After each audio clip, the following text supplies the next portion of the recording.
Next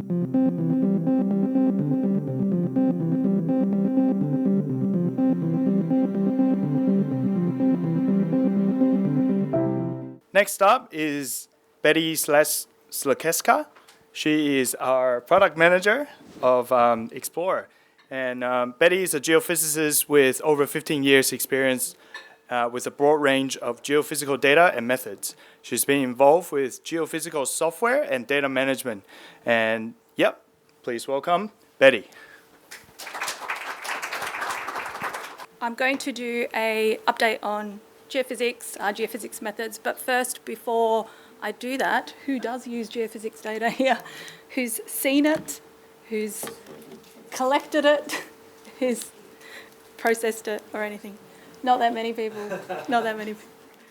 So for that reason, I thought I would start with this slide. Geophysics methods in exploration, or mineral exploration, I should say, not oil and gas exploration. Geophysics enables us to map the physical properties of the Earth using a variety of methods depending on your mineral interests. It enhances geological and geochemical and drilling data, and it's usually a more cost-effective method than drilling. You can cover a large ground, so you can find a lot of geophysics data, and it's more flexible. So you can, for example, if you do have existing drilling, you can put in a sensor downhole and get geophysical data of susceptibility or density.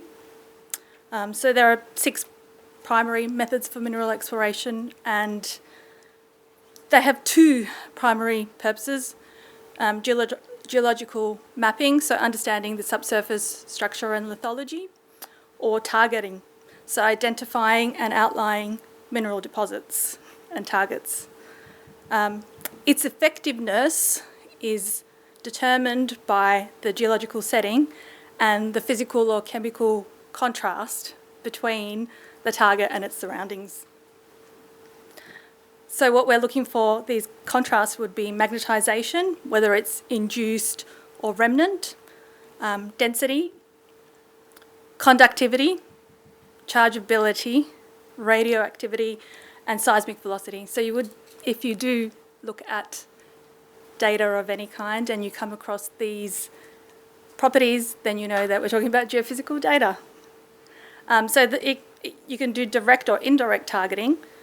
Direct being that if you have a density contrast, for example, like a lead zinc deposit, or indirect targeting, which is primarily by association. So you may be looking at copper VMS deposits, and in this instance you're looking at the magnetic signature of pyrrhotite.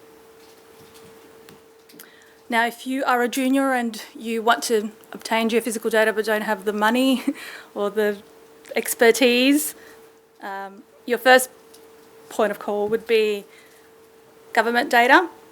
The government is great at releasing geophysical products, so already processed as well, so you don't have to acquire and process it. I like this map. I've used it a couple of times before. The background image shows you that pretty much all of Australia is covered by magnetic data, so that's the black and white image.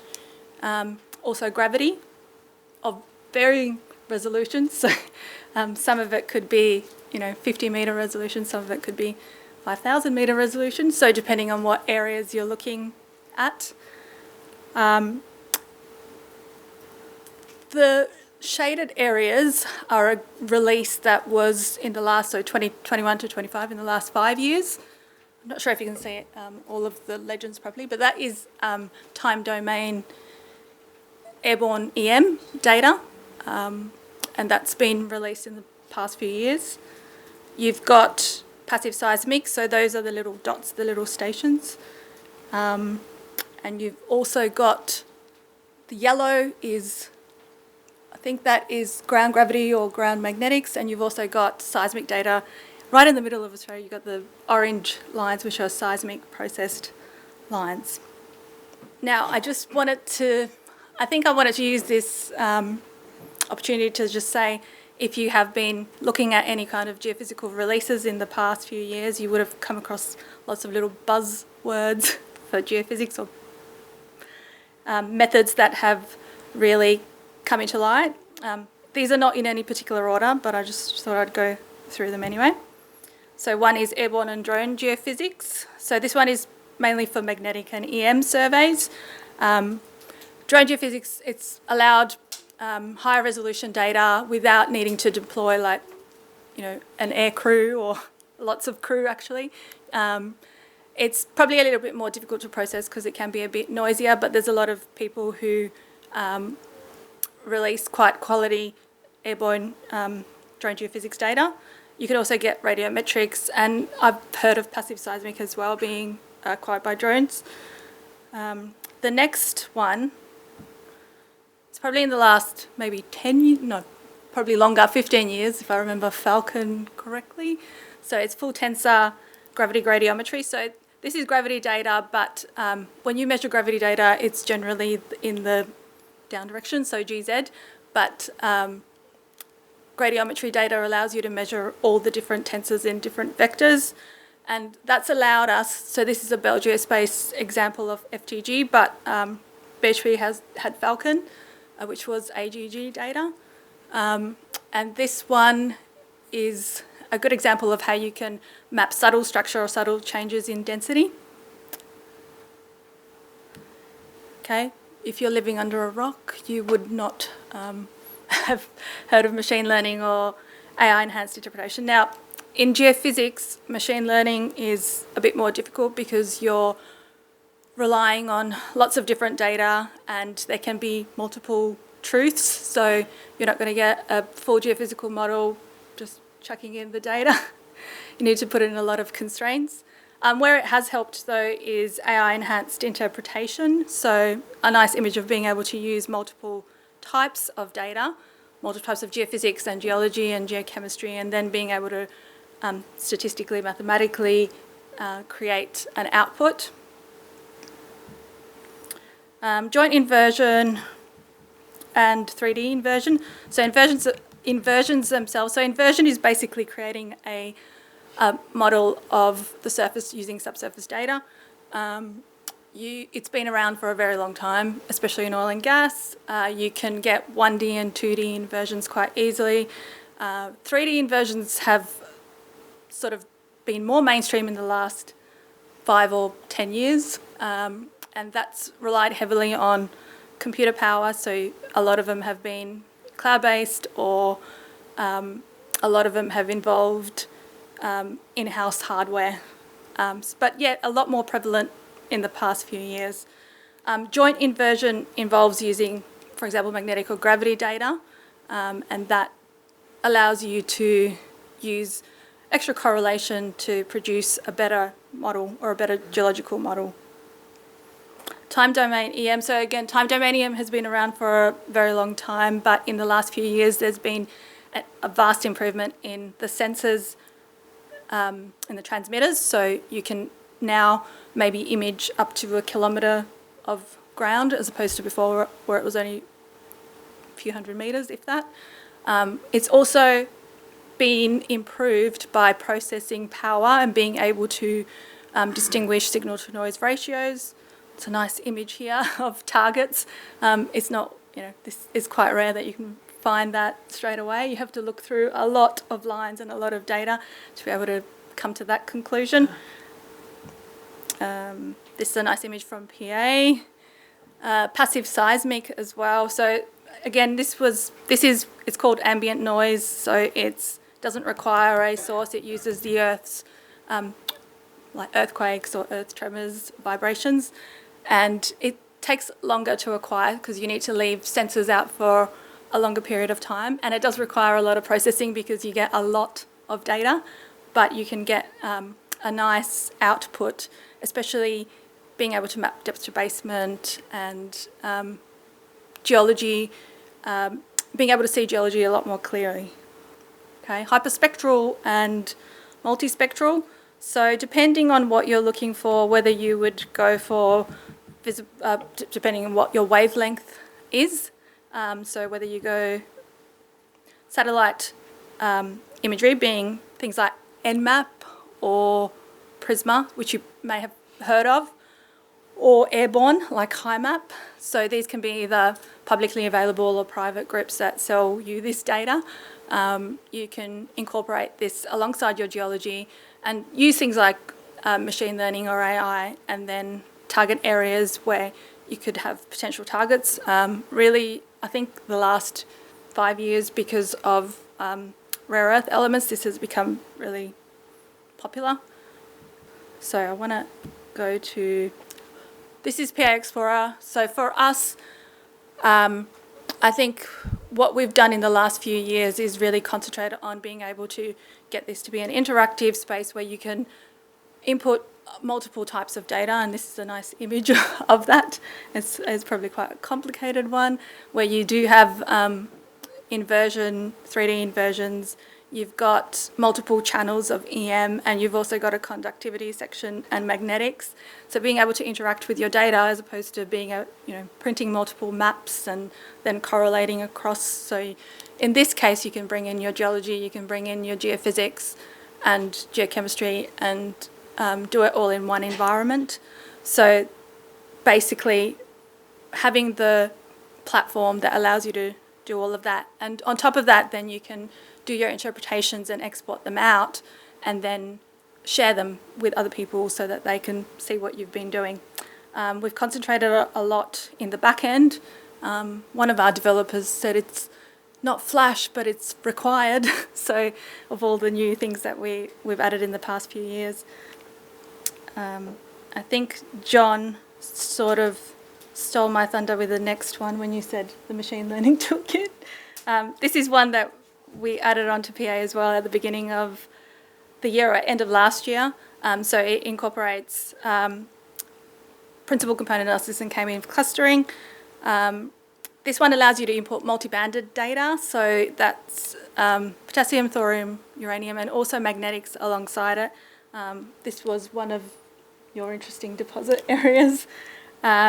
And the output for that, so I actually just quickly gridded the magnetics and radiometrics. So there's a ternary radiometrics diagram. And then the clusters for this area, I believe, was 4 or 5. And I also superimposed the geology so you can see that. So you can see how it does, and yes, again, as John said, it would probably help to go out into the field and see this, or I should have put in a DM underneath to see it a little bit better, but you get the idea. So what we feel is that any kind of mathematical method like this can be used to help enhance your knowledge of the data. You could also, now the seismic tools have also been around in PA for a while. Seismic data has, in the last 5 years or so, there's been a lot of companies, gold companies, kind of every company. There's been a lot of mineral companies that have started collecting more and more seismic data. So we, in this release of PA, we have added the ability to import 3D seg-Y data. So you can see that my seg-Y cube there.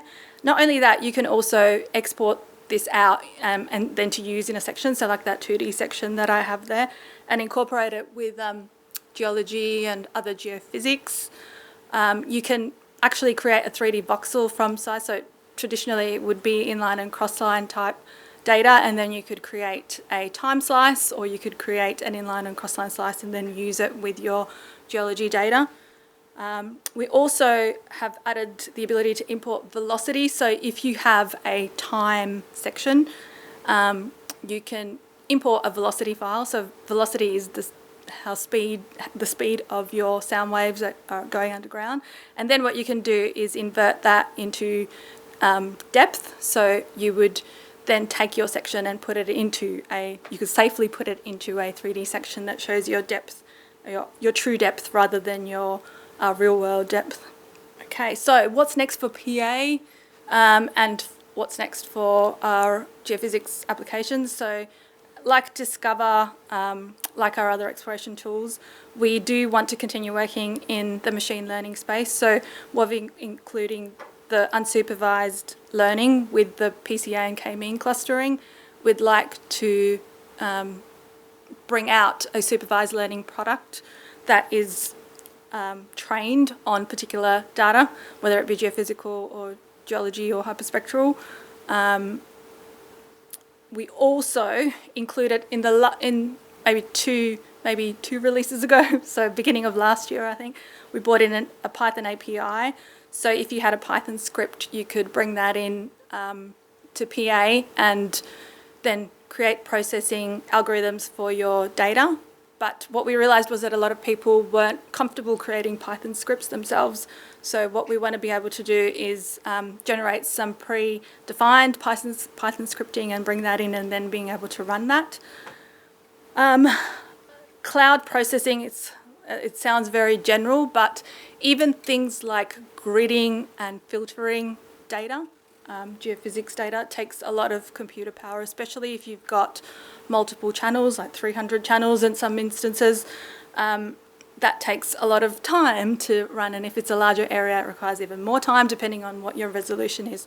So what we want to do is be able to take some of these processes and put them in the cloud, so make them run externally, and then you being able to get your results on your machine. So that's something that we're working towards, and probably the theme is integration. We do integrate with a lot of external software. John did show a slide of all of the different software that you can bring in, and that's probably one of the strengths of PA. Every time our users present, they always say about how seamlessly they were able to integrate their data, but also cross-integration within our own company as well, I think. So that's probably something that we will be looking towards going forward. So that is all I have. Thanks, Beti. That's great.